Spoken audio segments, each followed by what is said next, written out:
Nous sommes au nord-est du Burundi, dans la province de Muyinga. Daphrose Merimana habite sur la colline de Gahororo. À 22 ans, Daphrose est mère de 2 enfants. Ce matin, elle se rend au centre de santé de Muyinga pour son injection, une des méthodes modernes de contraception. De chez elle au centre de santé de Muyinga, Daphrose doit faire une marche de plus d'1h30. À l'hôpital de Muyinga, plusieurs dizaines de femmes se retrouvent dans la salle d'attente du centre de santé pour être reçues au service du planning familial. L'adhésion au programme de planning familial est volontaire et gratuite.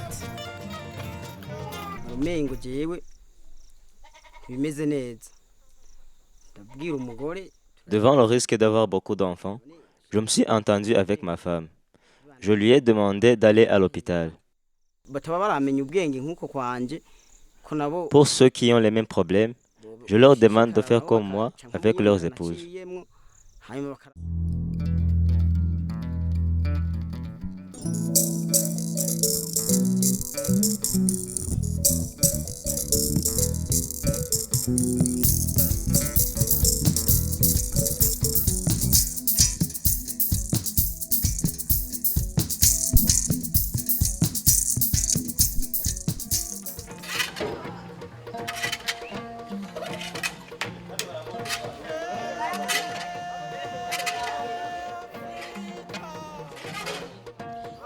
Nous les femmes, nous souffrons beaucoup.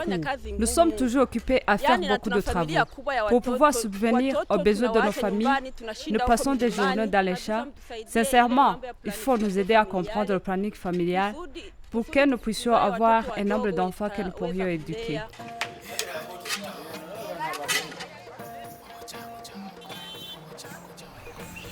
Longtemps confinée aux travaux ménagers, la femme burundaise est devenue plus entreprenante, prenant de plus en plus en charge les besoins de sa famille.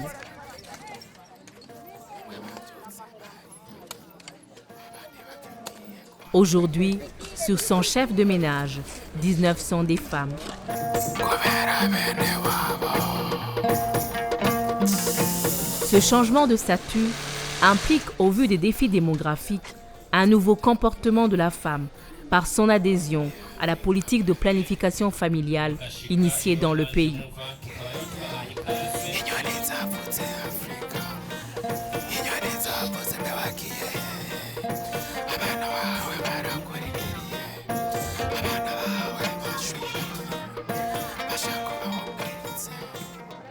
Muri iyi minsi mfise umwete wo kwigisha mbere no guhimiriza.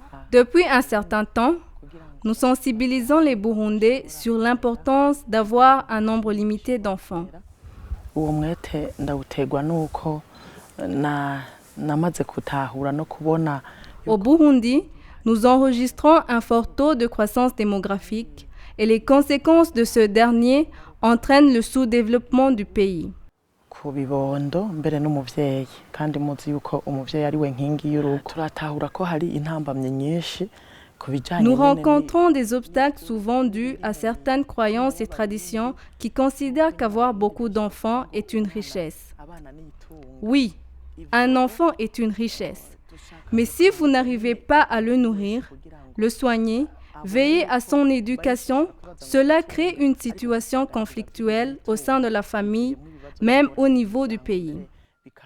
Nous appelons les Burundais à se réveiller et comprendre l'importance de planifier les naissances. Il est vrai, on peut avoir les moyens financiers de payer tout ce dont son enfant a besoin, mais éduquer un enfant ne se limite pas aux moyens financiers. Le Burundi doit nécessairement relever les défis démographiques qui ralentissent son développement socio-économique. En l'espace de 29 ans, la population burundaise a doublé, passant de 4 28 420 habitants à 8 53 564 habitants en 2008. La densité de la population qui était de 154 habitants au kilomètre carré est aujourd'hui de 350 habitants, soit le double. Cela est dû au fait que dans notre pays, on enregistre 865 naissances par jour, soit une naissance toutes les 2 minutes.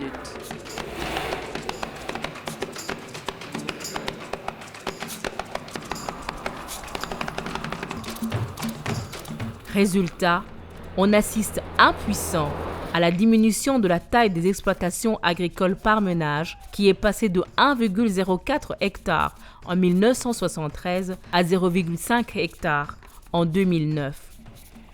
Cette situation crée des conflits regrettables au sein des familles et pose problème dans un pays où 90% des citoyens vivent en milieu rural.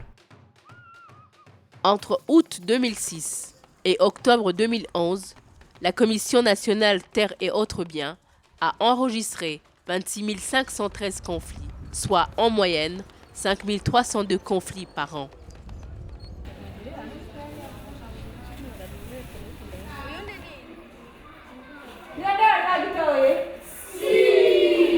Une autre spécificité relevée, l'extrême jeunesse de la population, dont 56% ont moins de 20 ans, avec toutes les conséquences que cela implique dans les domaines de la santé, de la scolarisation et de la formation, de l'emploi, de la protection sociale et des loisirs. Le Burundi, c'est le pays, le deuxième pays africain, en tout cas au sud du Sahara, qui est le plus densément peuplé. Et suite à cela, je pense que le plaidoyer qui a été mené a permis aux autres autorités de ce pays, notamment M. le Président de la République, la Première Dame, le Parlement et un peu certains leaders religieux ouverts, ils ont accepté le principe d'aller vers une maîtrise de la fécondité. Et qui parle de maîtrise de la fécondité parle de planification familiale, qui est vraiment un des piliers de notre mission. L'objectif du gouvernement d'ici 2025 est de ramener le taux de croissance démographique de 2,4% à 2%. Pour ce faire, il faudra nécessairement et dans les meilleurs délais maîtriser la fécondité à travers la planification familiale. La principale solution, c'est d'aller vers la sensibilisation. Et qui parle de sensibilisation parle d'abord de sensibilisation des populations, mais aussi des leaders d'opinion. Et nous avons été très contents, en tout cas de l'implication de la Première Dame, qui a saisi le Fonds des Nations Unies pour la population, qui a demandé un appui. Nous l'avons accompagnée. Elle a accepté de faire des tournées dans tout le pays avec notre appui.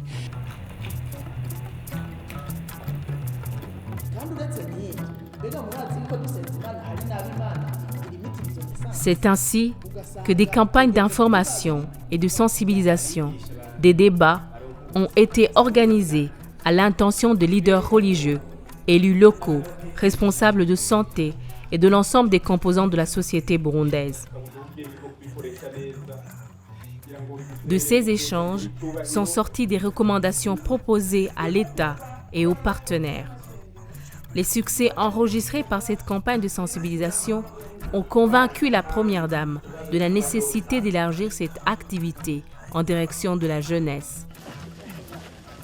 Nous espérons qu'avec la sensibilisation de la population, nous arriverons à ce que la population comprenne le bien fondé de limiter les naissances.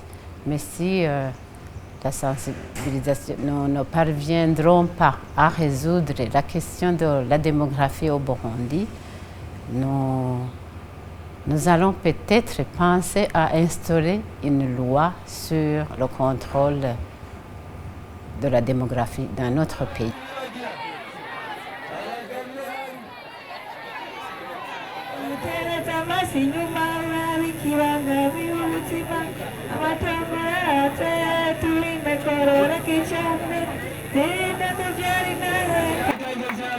La sensibilisation revêt une dimension encore plus populaire avec les séances d'animation publique. Les techniciens du Programme national de santé de la reproduction se rendent dans les villages les plus reculés du pays à bord de véhicules équipés pour sensibiliser les populations sur tous les aspects liés à la planification familiale. La spontanéité avec laquelle réagissent les membres des communautés variées illustre fort bien l'intérêt que les femmes et même les hommes portent à tout ce qui est lié à leurs problèmes de santé. La pérennisation des activités de sensibilisation est assurée par les animateurs communautaires, choisis dans le milieu et formés pour servir de relais auprès de la population. Dans notre zone de Murima, nous organisons des réunions de sensibilisation colline par colline, au moins 4 fois par mois. Ces réunions sont animées par nous-mêmes animateurs communautaires, aidés par les chefs et conseillers collinaires.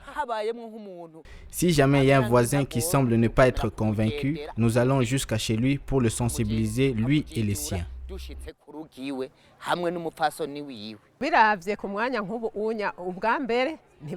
Avant, la population de Murima n'adhérait pas beaucoup au planning familial, mais grâce aux réunions, ils sont nombreux maintenant. Certains vont à Murima, d'autres à Kayanza. Et quand les implants sont arrivés, beaucoup de femmes ont accepté de l'utiliser. Il y a même celles qui viennent nous demander des informations et des conseils. On voit bien que les gens de Murima comprennent l'importance de la planification et y adhèrent. Même si le taux de contraception moderne reste encore faible, 22% en 2011, les femmes commencent progressivement à s'intéresser à la planification familiale. Quand on a 2 enfants qui se suivent rapidement, en bas âge, c'est vraiment difficile. Chacun veut que tu le portes.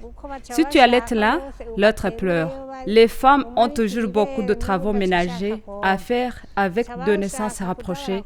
C'est quasiment impossible de travailler pour le développement de son foyer. Vous savez, entre mon 3e et 4e enfant, les naissances sont rapprochées. Cela a fait que le dernier était toujours malade. J'ai alors décidé d'espacer les naissances. Je lance un appel à toutes les femmes et les hommes mariés d'adhérer au planning familial. Il faut qu'ils comprennent que la planification des naissances est une bonne chose pour l'avenir et le bien-être de leurs enfants. Mais les obstacles demeurent, avec entre autres l'éloignement et les difficultés d'accès de beaucoup de villages sur une bonne partie du territoire national. Le nombre encore limité, bien que progressif, des structures de santé pouvant accompagner la femme désirant adopter une méthode moderne de planification familiale.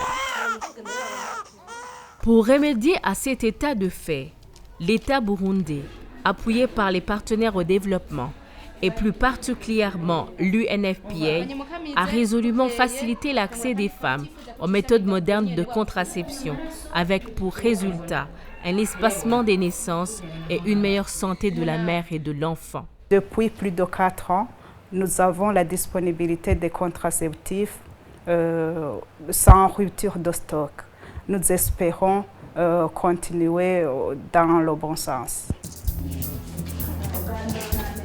Cette disponibilité des services, ajoutée aux activités de sensibilisation, joue un rôle important dans la prise de conscience des femmes.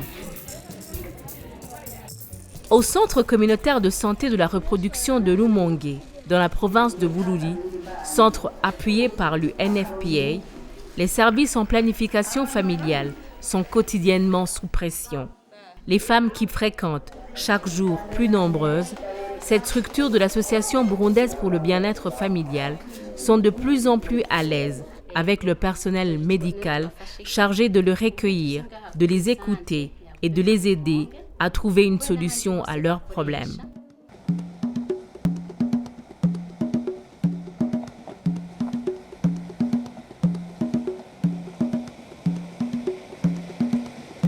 La clinique mobile, une innovation apportée par l'UNFPA, dans son souci d'atteindre les populations habitant dans des zones d'accès difficiles. Nous avons, à travers les montagnes de la province Bururi, suivi une de ces cliniques qui devait se rendre à Moussavé. La stratégie mobile constituée par les cliniques mobiles et ISM mobiles ont été initiées depuis 2004 parce que, comme vous le savez, notre pays a été touché par la guerre, avec comme conséquence destruction des centres de santé, fuite du personnel. De plus, 30% de structures sanitaires sont gérés par les confessions religieuses qui n'acceptaient pas de donner les méthodes contraceptives modernes.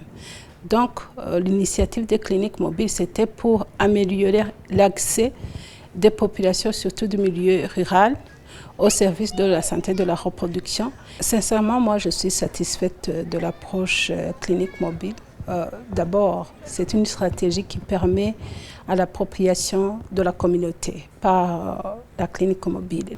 De deux, je suis satisfaite quand je vois une femme qui a pu avoir une consultation prénatale et qui peut-être est allée accoucher dans une structure sanitaire. Après, elle revient pour la vaccination de son nourrisson, mais également pour prendre une méthode contraceptive. Au Burundi, la régulation de naissance est une responsabilité qui revient aux deux époux. Bien que cette responsabilité semble partagée, il faut reconnaître la place privilégiée de l'homme sur celle de la femme dans la culture burundaise.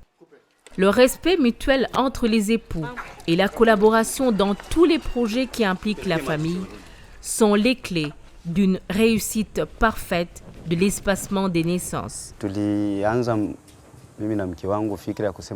Ma femme et moi avons opté pour le planning familial afin que nos enfants aient une bonne santé et une vie meilleure.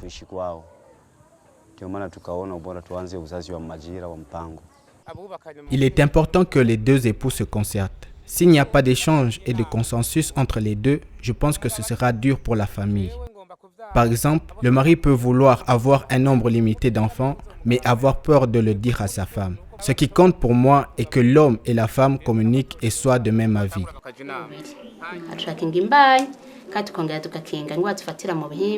La contraception moderne rencontre des réticences dues à certaines pratiques et croyances socioculturelles, les rumeurs, souvent colportées et non fondées sur les effets des méthodes de contraception sur la santé de la femme.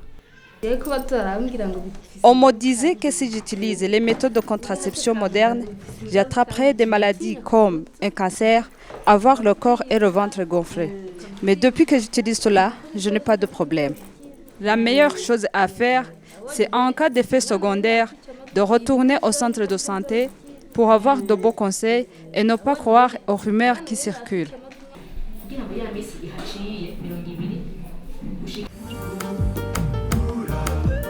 Les Burundais croient en un Dieu unique, appelé Imana. Plus de 61,4% sont catholiques, 21,4% protestants, 2,1% musulmans, avec chacun sa vision